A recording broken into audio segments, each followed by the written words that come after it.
Hi, welcome back to this Inkscape tutorial.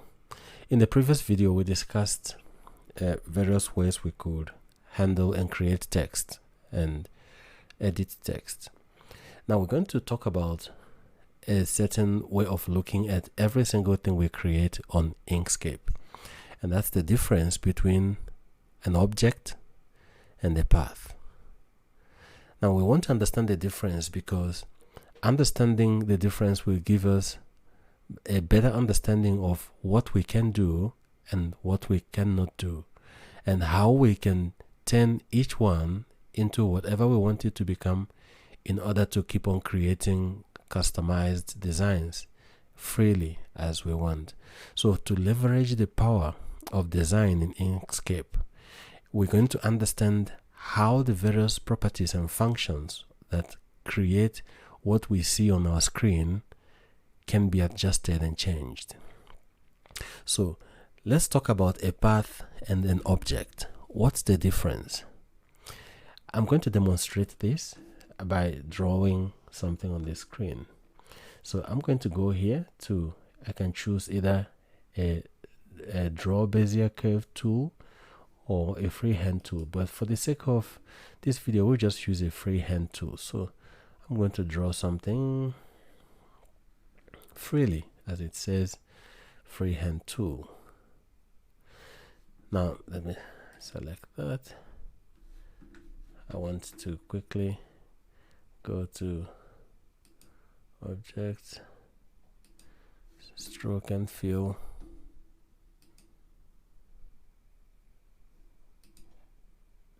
Okay, just want to give it some. All right, now I can see my drawing. So here is a drawing on the page. Let me go back here and select a square. Here is my rectangle. So I'm going to give it a fill. From my previous drawing, it remembers that there was no fill. So here is my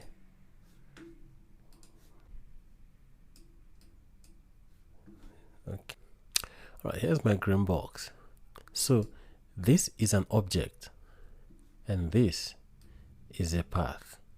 And an object, if I can describe it this way, an object is a shape or a form with predetermined characteristics and parameters that respond in a certain set way by obeying certain set algorithms and rules as stated in Inkscape.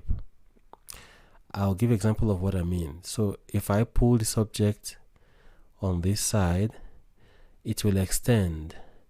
But if I go up and down, you can see the extension is constrained to a certain degree. There is a bit of control. If I double click it, as you know, and hold onto this little dot and pull it down, it rounds off all the corners. So you can see it behaves in a way that shows that this object is very well known by the software itself. It understands what this object is. It knows that when you move this, it will automatically move these other parts and round them all off. Now that's an object. An object is known to the system by set rules. It is its own creation. You are just borrowing this form and you're about to use it to add it to your design. Now, a path, on the other hand, is created by yourself, and this is why a path is a unique creation. When you click on a node and you move it, it comes up with more complex possible ways of adjusting this very form without any prior understood parameters and measures by the system. This Inkscape has no idea what this object is. Only me know whether I want this to become a bird or a giraffe. For that reason, when I move one point, only that point moves. Unlike the square or the rectangle, when I move here, Inkscape moves all the other corners for me because this is what we arranged, it thinks. This is how we do it here. But here, This is how I do it. So I can move these various sections, and it thinks, okay, well, that's what you want to create, and so be it. So a path is a free creation of line connected with nodes. These we call nodes. We're going to look into this in more details later. And these are used to modify, to adjust, to transform, to create unique original forms or follow contours and paths as we wish. So another difference between the two is that, let me click off here. Although when you look at them, they both appear to be made by straight, smooth lines. But when you click on them, and the second time, you will begin to see these nodes that help you transform or change its form. And you notice that the square has fewer nodes, and that's partially because it's already a preset, preformed template that the system understands. Take a look at the path once again that we made here. It has many nodes, and this may look like it's not much, but these actually occupy space in the memory of your processing power. So this is a heavier file than this. So this doesn't mean much now because it's just a little scribble on the screen, but when you begin to create big files and complex artwork, it begins to count. When you're saving your file, when you're trying to work, it can slow down your computer. You begin to experience some little delays and lapses because the document is heavy. The system is trying to process it. So you can go in and begin to simplify them by deleting some of the paths like this, or there are other ways we're going to look into later on how to change them. But a path is different from an object. An object is predetermined and has set rules that generically affects every aspect of it. It obeys it no matter what. But a path is your unique creation that you can redefine. You can add a node just like that.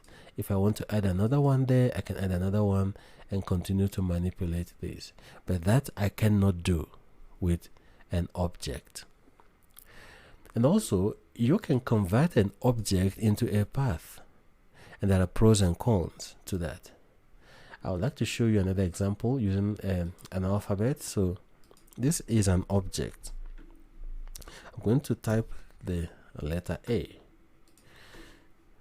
Let's change the color of our letter so that it looks a bit more interesting now. Here we go.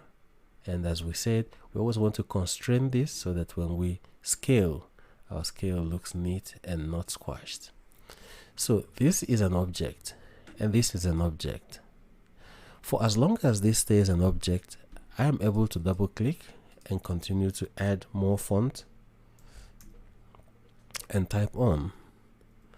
But when I convert it to a path, and let me show you how. So with that selected, you go up there to the page and you select path and you say object to path. When you click on it, now it's no longer an object, it's now a path. Let's find out. I just want to zoom in quickly. I'll double click. And now we begin to see more nodes, unlike what we would see when it was a font, an object that the computer understands. Right now, Inkscape has no clue what this is. According to Inkscape, this is a series of lines at various specific lengths connected with nodes, and it doesn't know if it's a font or anything, and here is why. When I click and move this, it can change into any form. I can delete this, and that's what I want it to be. I can move this down. So it stops obeying all the set parameters that the software had always had, prepared, prepackaged for the font A. And now it's an object I can manipulate any which way I want. I can turn it into anything. And that's the difference between object and the path. So when you convert an object into a path, you gain the ability to transform this object in more granular details as much as you want endlessly. But also, you lose the ability or certain functions that it originally had, like being a font. This is no longer a font. You can no longer click next to it and type something further because it's now considered a different type of entity. It's no longer a font. It's now lines delimiting this purple bluish space connected with dots. So that's the difference between object and the path. So now that we understand the two, I just want to zoom out quickly. We can go on practice creating various objects and changing its structure and changing its properties from object to path and see how it goes. Now, when you want to create freehand drawings like this, a more recommended way to do this, as you can see, I had many nodes here and I had to go in and simplify it a bit. And sometimes that may not go along with the pattern that you had in mind to create. So let me show you the same tool next to this, and that's this pen tool. This is a similar tool you get in CorelDRAW and other similar software that handle vector files like this. So let's say I want to draw with this. Okay, first of all, let me move this to the side. Let's take this off the canvas. Okay, now let me select my Bezier tool. So now this is what's recommended when drawing as much as possible. We want to create shapes with the minimum amount of nodes in between. If you can get away with no node at all between 2 points, that's the best practice. But of course, that will simply give you a straight line. And this is what I mean. If you click here and you move and click there and we hit enter, that's an object. That's a path. So it has 2 nodes and there's just one line running through it. I can rotate this path. I can treat it as any path. I can double click here. I want to add another node. So this is one way to draw. I'm going to undo this. I want to leave it as a straight line so we can see all the properties. And I will select the same drawing tool and I'm going to draw, but this time I want to draw a curved object with as few nodes in between as I can. Let me modulate against this one. So let's quickly bring back this one. That will make it make more sense. And I'm going to move our page a bit up. All right, let's click off. Let's select our drawing tool. Now I'm going to use this tool. Okay. Now I'm going to start drawing from here and we want to model this shape along this object. So just to show you how this tool can be used to freely create shapes as we design. I'm going to start here. You click and drag. So we just want to keep a distance around this object. We click and drag, click and drag.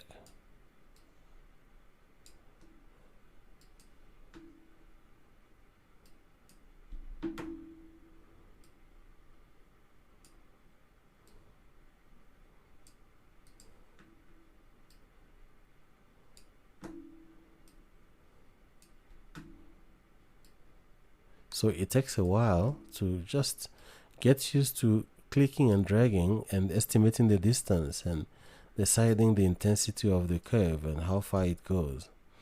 So here is a rough sketch. So for the sake of keeping this an object, I want us to see so it doesn't get confusing. I'm going to close it right there at the back. So this is a path and this is how you draw using a Bezier tool. We're going to go into more details on using this tool, but I just wanted to show you how it relates to shapes, how objects become shapes, and how shapes can be manipulated, and how you can create original shapes that are not objects, and they are called paths, because a path is made up of these lines with connecting nodes from scratch, and you can use it, you can manipulate or change or transform it as much as you want in your design. So this is it. You can play around with using this pen tool, get used to it, understand how it works, and all these objects we can still double click and transform them just as we did the other ones, to skew them and scale and resize and so on and so forth. So that's about it, about these forms, the shapes, and the parts. Thank you for watching. We're going to see you in the next video.